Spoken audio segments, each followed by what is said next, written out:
Joining us now, she's entering her fifth season over at Oakland. There's the head coach of the Golden Grizzlies, the preseason favorites. They're getting set to start their season in Orlando this week. I speak of Coach Lauren Karn, joins us here on In the Circle. Coach, how you doing? I'm doing well. How are you? Doing good. What's it like? We're 2 weeks into the season for a lot of schools, but you all haven't started yet. You're going to start this week. What is that like? Kind of watching everybody else play while you still, you're going to be a couple, start right now. It's been a little bit of a grind, especially because we train indoors in Michigan. So with the way that our scheduling works out as far as like where we start our conference games and weekends we need to take off, it just kind of worked out this year where the first 2 weekends we needed to not play and then head out on our spring break. So it's been challenging. We've been finding creative ways to mimic game-like situations without just scrimmaging every day. But we are very eager to get out on the field and out on the dirt and grass.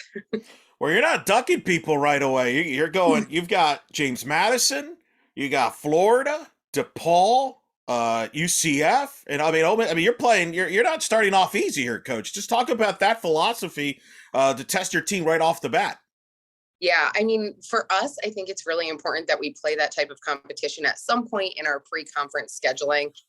It sets us up for potential postseason, and obviously our goal is to win the conference and move into regionals and to be able to compete at a high level when we get to regionals.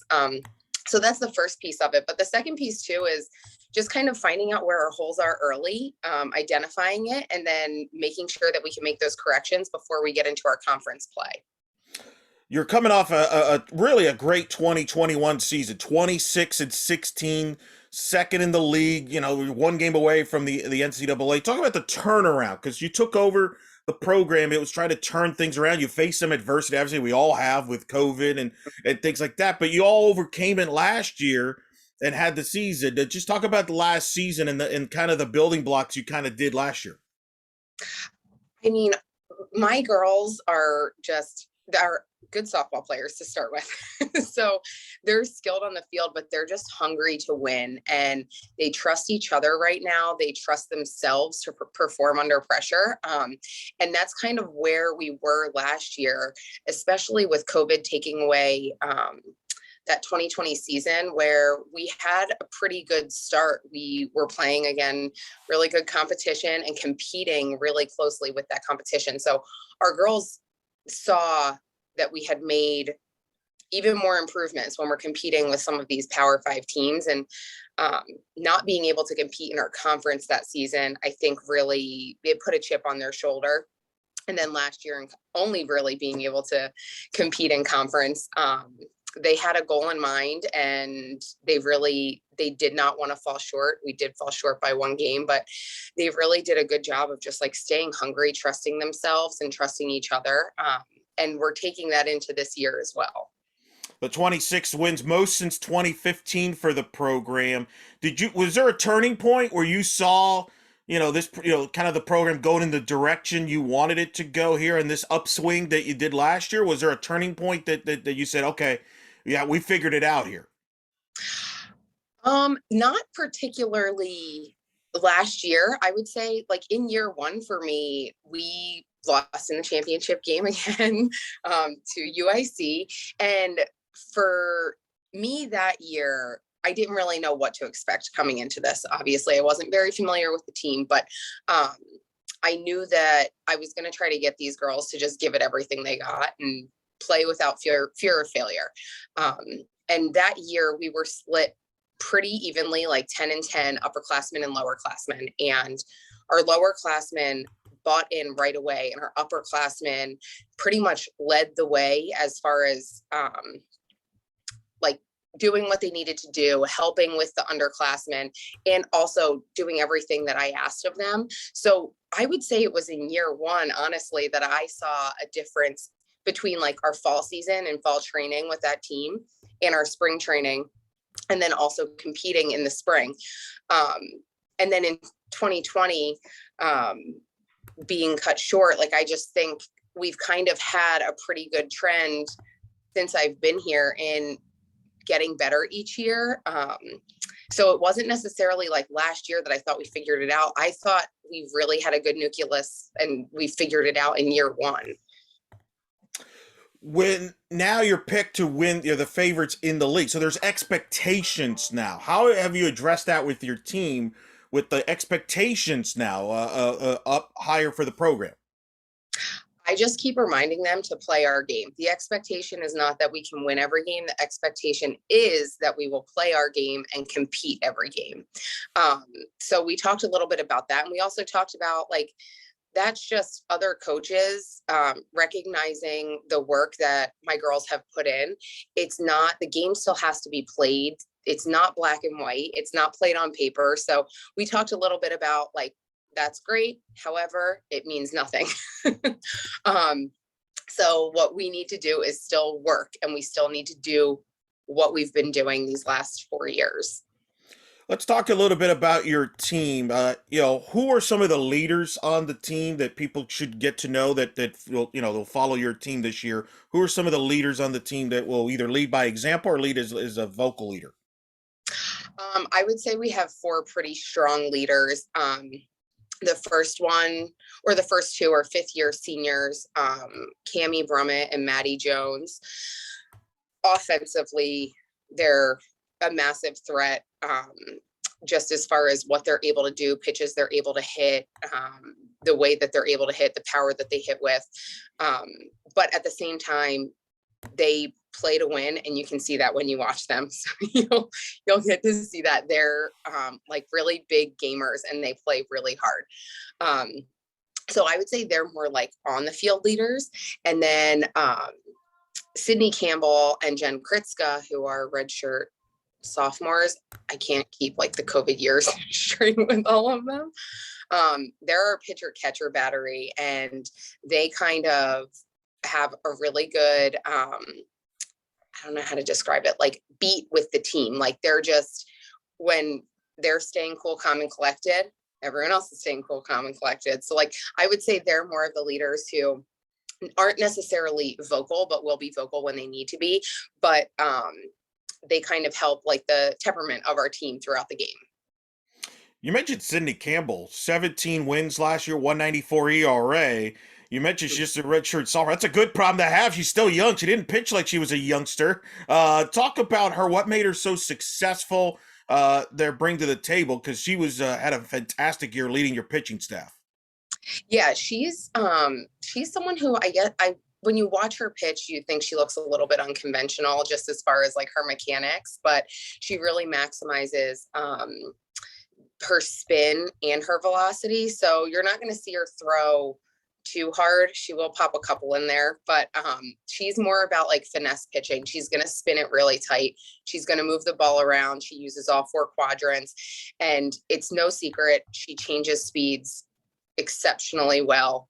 And when she does change speeds, it's extremely hard to hit. I mean, even when some people know it's coming, it's a challenge to hit the pitch. So that has brought her a lot of success. But recently, going off of last year, now knowing people are going to have some scouting reports on her and find ways to hit her, she's worked really hard in expanding how many pitches she throws, and again, using all 4 quadrants instead of just having one pitch that she relies on. How do you feel about the staff behind her there? Because you're obviously going to need them, especially with the challenging schedule, non-conference you've got early on. Talk about how you feel about the rest of the staff behind her. Well, so we're in a unique situation this year where we only have one other full-time pitcher behind her, Mia Kanivka, and she's a freshman, and she just joined us in January. So her training has been very minimal with us, but I think she's going to be a really good addition, a really good complement to Sydney Campbell. She's pretty much the complete opposite type of pitcher as Sydney, and she's going to throw with more velocity. She's going to throw a little bit more up than down, and probably a little bit less of an off-speed pitch, but I do think she's going to complement Sydney really well. The key to her is making sure she stays healthy through the season, and also is able to give us good quality innings. And with that in mind, how do you approach a staff that you have a couple arms? Like, do you try to split them? How do you kind of preserve them? Do you just let them throw each game? How do you kind of handle a staff like that?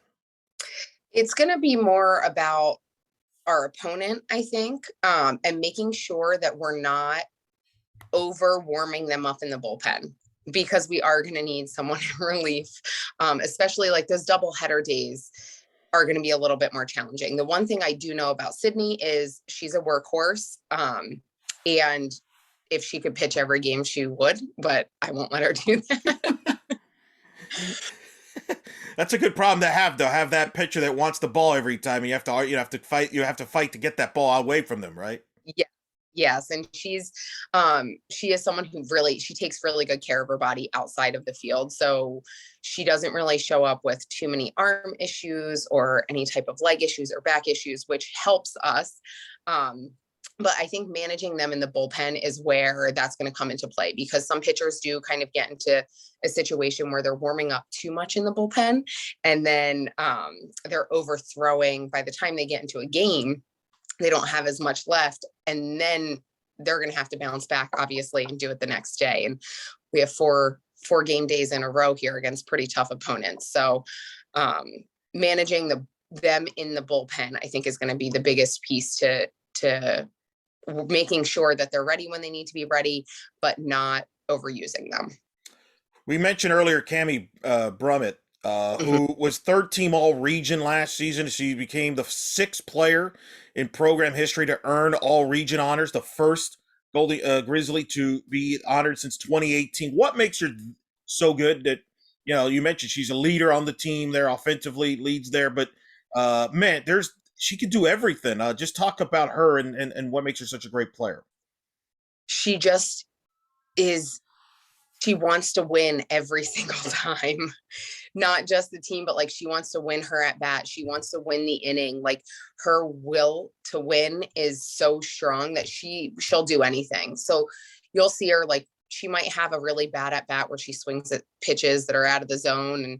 And her mindset of like, I have to turn it around this next at bat. I have to turn it around and get a good pitch, or get my swing off on a good pitch, or when I'm in a 2-strike count, be tougher.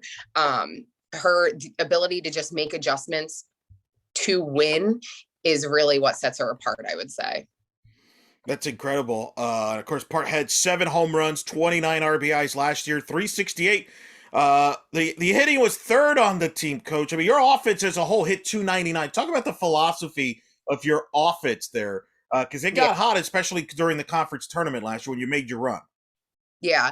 I mean, we encourage our offense, or I would say our offensive players, to be who they are. So if you're a power hitter, we want you to hit for power. We want you flying out deep if those are the outs that you're making.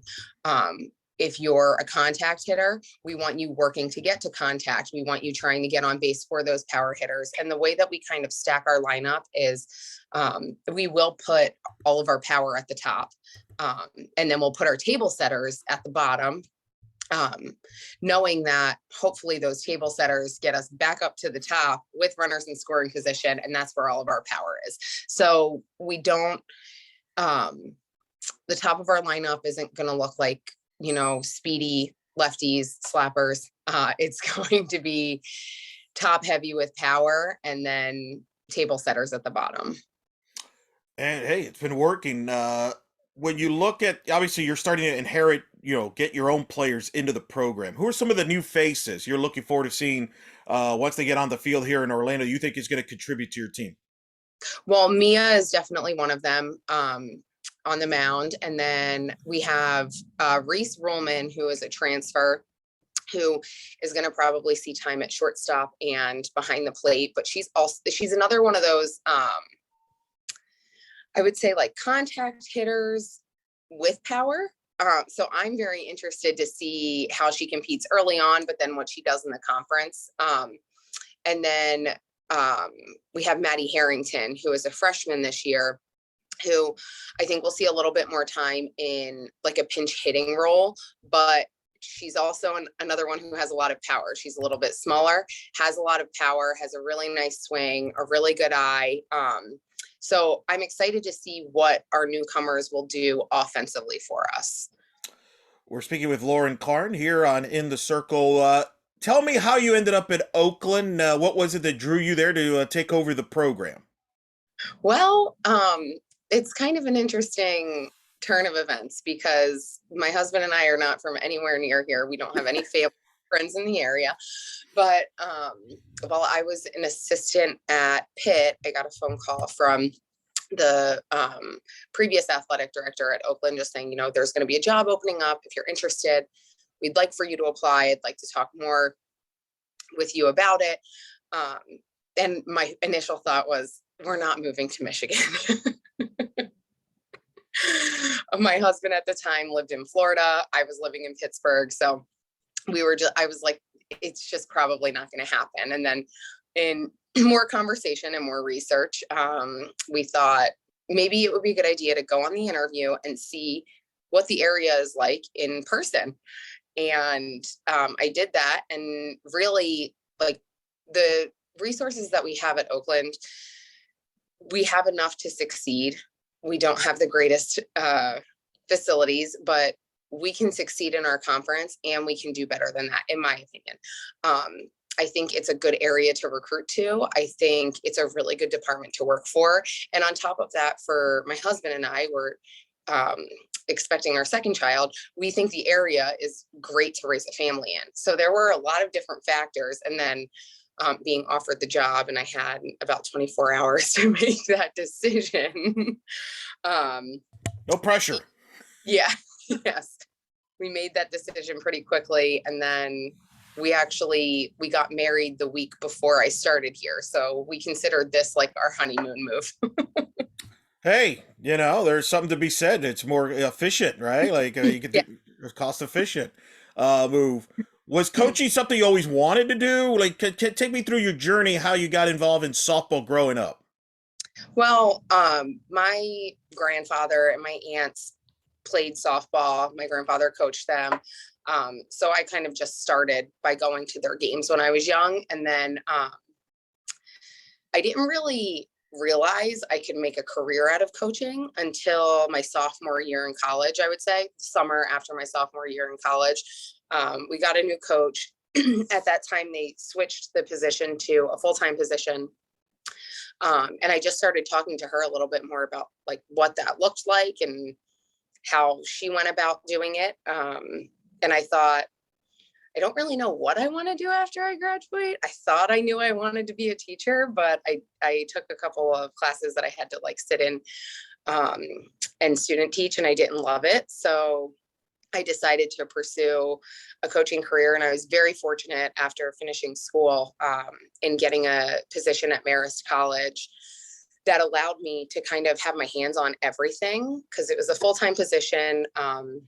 Even as an assistant, I was doing a lot of like the office stuff, the compliance stuff, and it kind of set me up to have more knowledge and more experience in the whole coaching arena rather than just like being on the field coaching. So I would say it was a little bit of my love for the game and not really wanting to give the game up, but not wanting to continue to play. And then finding out that I could actually do it as a career. Who were some coaches maybe influenced you or you seeked out for advice or has influenced your style? Well, that's a good question because it's kind of evolved over the years. But I would say the biggest influence or the person that's made the biggest influence on my coaching career and on my, I don't want to say like philosophies, but the way that I view or approach the job would be Holly Aprile, who's now at Louisville. She was the head coach at Pitt, and she does everything the right way. And works tirelessly at the job, and has so much knowledge and so much experience at a high level, just like competing at the World Series as a player. Like she's been, I would say, the biggest influence. I've probably learned the absolute most from her. And even still now, when I have something that I need to talk about, I'm texting Holly. Well, you were a part of her staff when Pitt made the tournament in 2015, and you beat Cal, and ironically enough, Oakland. I know you couldn't have figured that out at the time, but that was a special year. You made the tournament there. You led the pitcher, Sarah Dawson and Kayla Harris, during that time frame. Just talk about that time period there, and the success you and Coach April helped set in Pitt. Yeah, it was. I mean, that was a really fun year, and we knew we had all the pieces. We just didn't know how good I think we could have been. And obviously a lot of it depends on the way that we perform on the mound. And there were some variables there. So going through that season, and Savannah King, I think, was a senior that year also. She was someone who she had been good early in her career, and then due to a couple injuries just wasn't great, and we found a way to just like maximize what she was able to do, and that really helped her.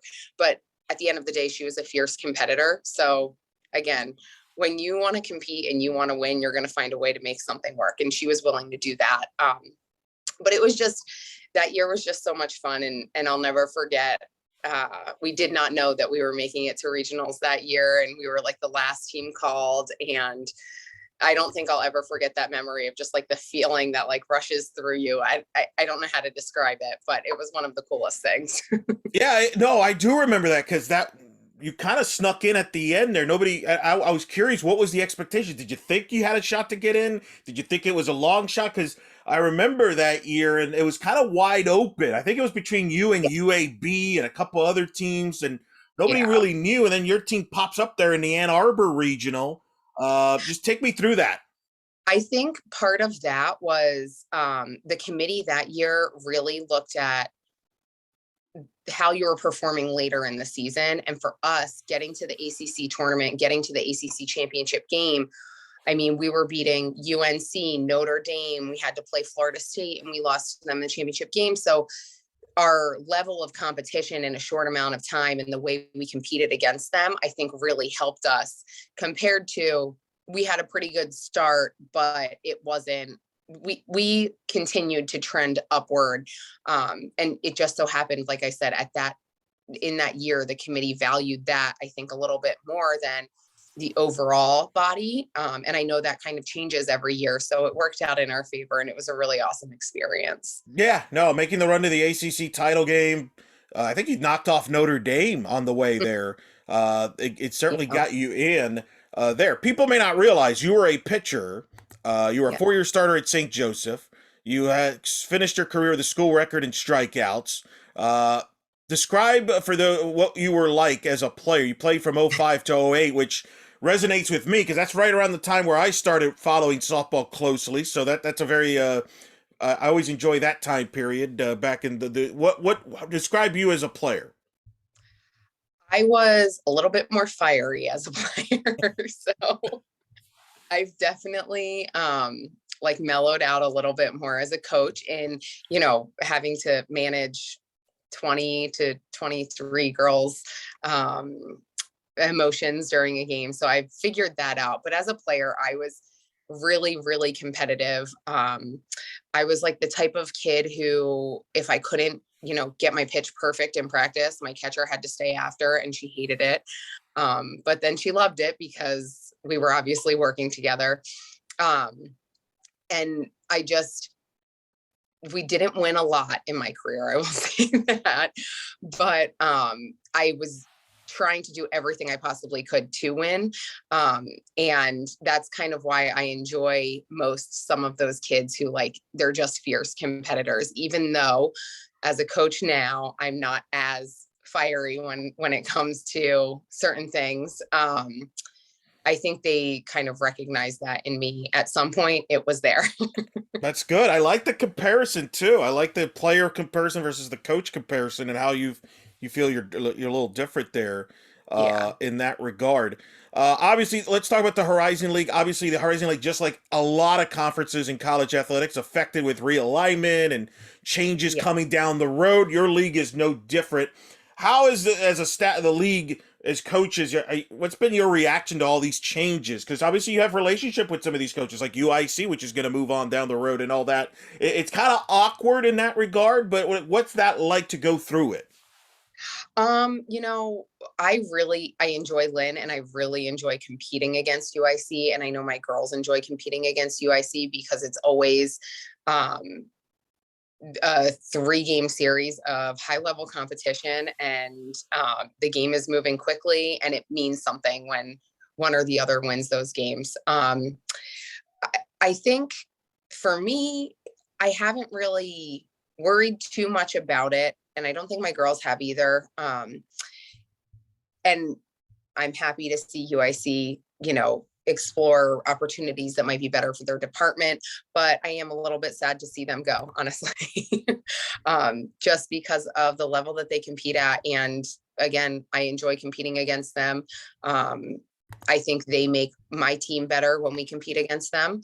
I think Lynn might feel the same. And I don't know like exactly how she coaches, but it seems like we have pretty similar like training styles and thought processes when it comes to scheduling and game management and things like that. So I'm sad to see them go, but I know they'll do well in the Missouri Valley.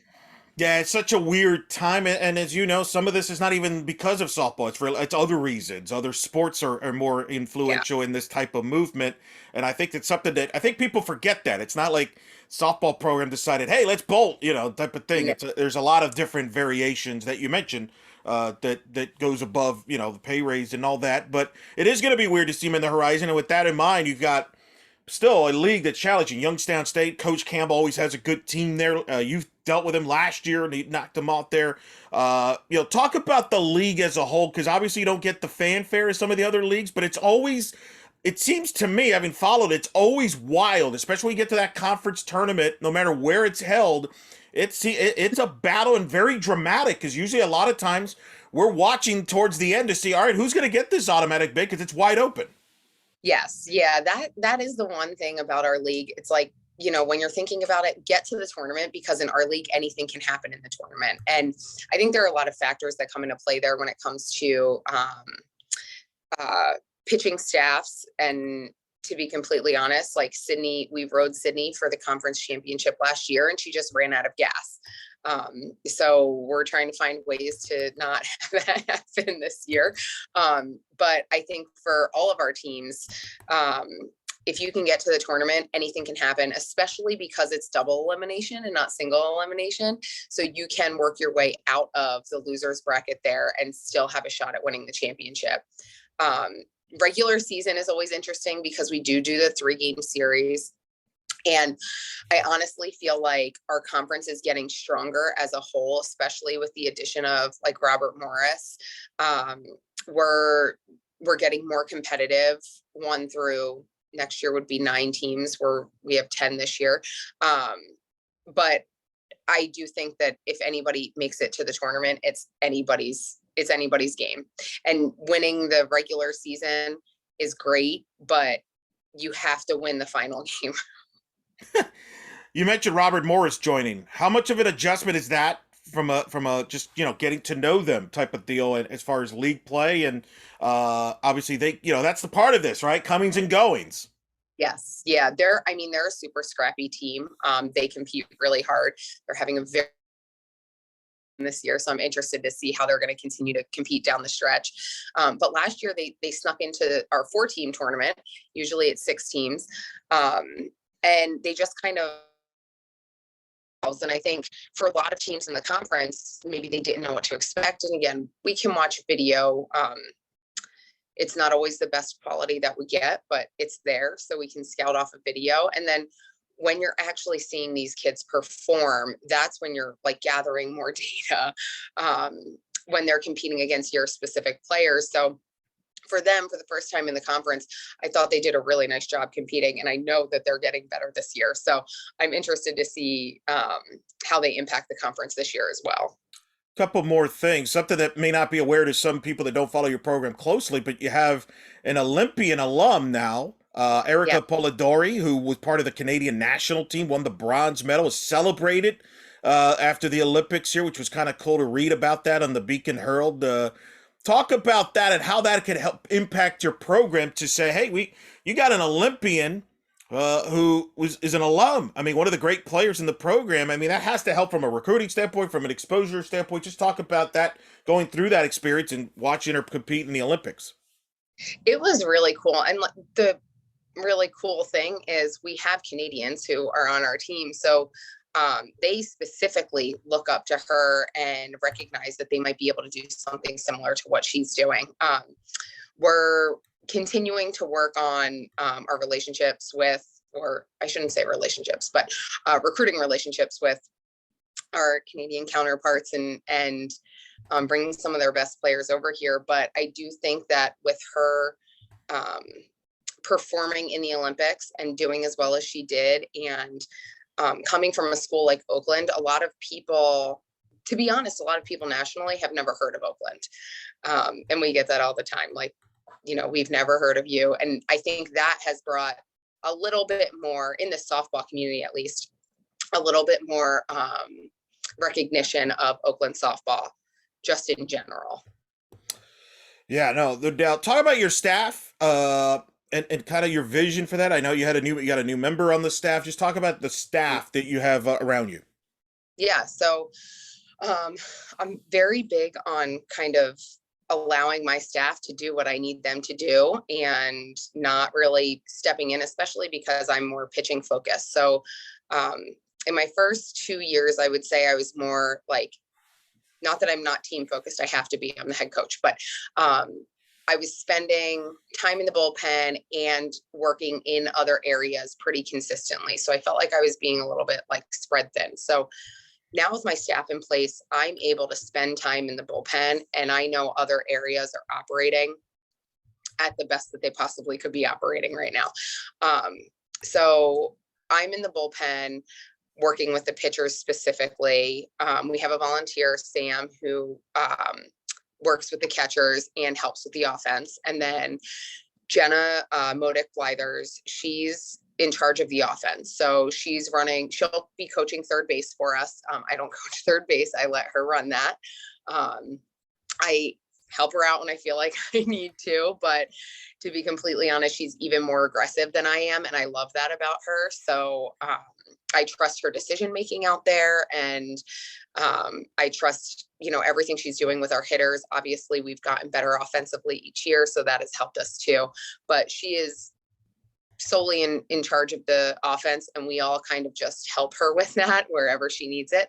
And then our newest staff member, Gina Munson, she is in charge of our defense. So she's been working with our infield and outfield to get them ready for game-like situations and sharpening their skills and trying to get us to move a little bit quicker and transfer a little bit quicker to play some of these teams that we're about to play this weekend. But really, it's been really good having 4 people in place and really letting them take charge of their area, if that makes sense.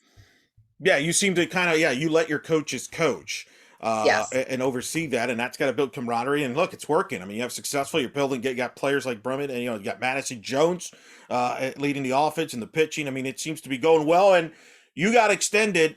You agreed to stay a contract extension during the offseason through 2025. And Yes. you're starting to your recruiting class. Do you feel that you're even ahead of schedule when you took over this program? Are you where you thought you would be? And obviously, it's got to mean a lot. You've got a backing from the administration there with the extension through 2025. I feel like I started here in a better position than some of my friends who maybe started at the same time as me. And that was mainly because I had a group of people or a group of players who were eager to make things better. They were eager to win. They were eager to learn. So everything that we were teaching them early on, they were just like sponges. They didn't want to just go out and play. They wanted to learn about the game. They wanted to learn about their skill work.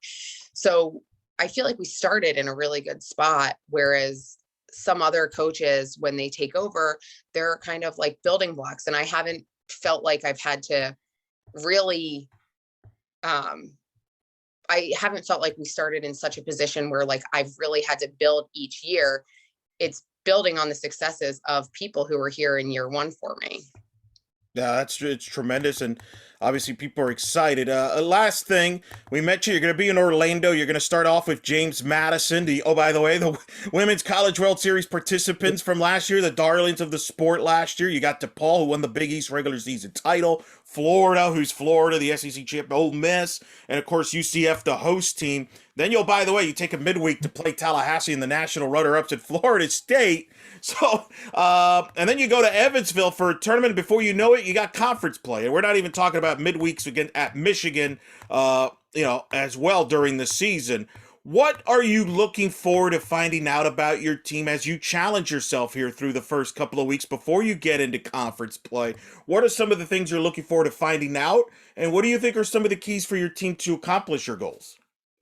I think to start with, I'm looking forward to finding out how we're going to play defense. So are we going to play sound? Are we going to look a little flustered, especially as the game moves a little bit quicker than we're used to? And it's hard. The piece to training indoors for us, we have a great facility that we're able to use. It's all turf. So when we get out on dirt, there is usually a little bit of a curve that occurs in game one where we're just like a little bit out of sorts. So I'm interested to see if we kind of overcome that, which that's been a trend the last couple of years, or if it happens again, and then how we can clean that up. I'm also interested to see what type of adjustments our offense, some of the pitchers we're going to be facing and against the offenses that we're going to be facing, knowing that we're competing against, next level competition every single day over the weekend, and then into our midweek. And then I think, when I'm looking at successes of our team and at the end of the year, I truly believe that what would define success for us at the end of the year, while it would be great to win the championship, and that's what we're working to do every day, is more about our girls just staying together, having each other's backs, and competing hard for one another. That's where I feel like the most memories are made for them. And they might remember a couple of the losses that sting, but I think more importantly, like bus rides, we drive 20 hours down to Florida. We drive overnight because we can't fly. So bus rides and team meals and remembering like moments in the dugouts and things like that. When we're all enjoying each other and we have each other's backs, I feel like those are the most enjoyable things that we get out of a season. Well, I know you all itching to get on the field soon and come down to Florida there, Coach. But I know it's a busy time to get ready for the season. But I appreciate you coming on and talking to me and talking about your program and your career as well. I look forward to seeing your team up close this week. And thanks for doing this, and hope to do this again down the road. Yeah, definitely. Thank you for having me.